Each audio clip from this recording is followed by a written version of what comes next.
శ్రీ సత్యసాయి జిల్లాలో మంత్రి సవిత నేతన్నల సేవలో పథకంపై కీలక వివరాలు వెల్లడించారు. ఎన్నికల్లో హామీ ఇవ్వకపోయినా నేతన్నలకు అండగా నిలుస్తామని అన్నారు.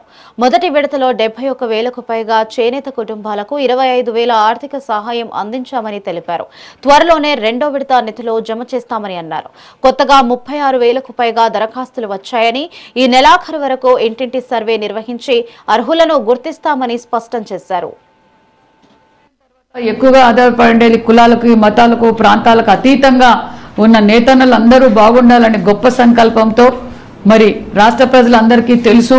మరి 50 సంవత్సరాలకే మరి పెన్షన్ విధానాన్ని మొదలుపెట్టిందే ముఖ్యమంత్రి చంద్రబాబు నాయుడు గారు 14-19 అన్న విషయం కూడా మీకు తెలియజేస్తూ, మరి కూటమి ప్రభుత్వం అధికారంలోకి రాగానే మరి ఏదైతే మాట చెప్పామో ఆ మాట ప్రకారం 50 సంవత్సరాలకే మరి 4,000 పెన్షన్ కూడా మనం అందజేస్తున్నాం. మరి రాష్ట్ర వ్యాప్తంగా 86,000 మందికి మనం పెన్షన్ కూడా అందజేస్తున్నాం అన్న విషయం కూడా మీకు తెలియజేస్తున్నాం.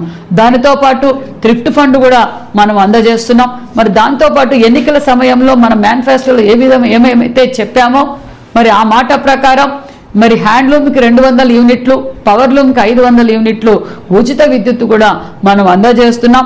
ఉచిత విద్యుత్ అందుకున్న లబ్ధిదారులు 52,952 మందికి మనం ఉచిత విద్యుత్ కూడా అందజేస్తున్నాం అన్న విషయం కూడా తెలియజేస్తున్నాం. ఒక్కొక్క నేతన్నకు మరి 200 యూనిట్లకు సుమారుగా నెలకు 780 రూపాయల దాకా మరి వారికి లబ్ధి పొందుతుందన్న విషయం తెలియజేస్తూ, మరి పవర్లూమ్కి 500 యూనిట్లు పవర్లూమ్ వారికి మరి నెలకు 1,800 దాకా మరి లబ్ధి పొందుతున్నారన్న విషయం కూడా మీకు తెలియజేస్తున్నాం.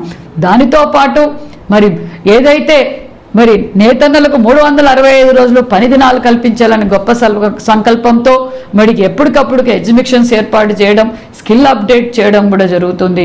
వారికి 90% సబ్సిడీతో పనిముట్లు కూడా అందజేస్తున్నామన్న విషయం కూడా తెలియజేస్తూ, మరి 365 రోజులు నేతన్నలకు పని కల్పించాలని నరేంద్ర మోడీ గారి ఆశీర్వాదంతో, మన ముఖ్యమంత్రి గారి విజన్తో మరి ఒక పక్క ధర్మవరంలో మెగా క్లస్టర్ ఏర్పాటు చేయటం, పిఠాపురంలో మెగా క్లస్టర్ ఏర్పాటు చేయటం, మంగళగిరిలో కూడా మరి మెగా క్లస్టర్లు ఏర్పాటు చేయటం, చిన్న క్లస్టర్లు కూడా 10 దాకా మనం ఏర్పాటు చేయబోతున్నామన్న విషయాన్ని కూడా మీకు అందరికీ తెలియజేస్తున్నాం. వ్యవసాయ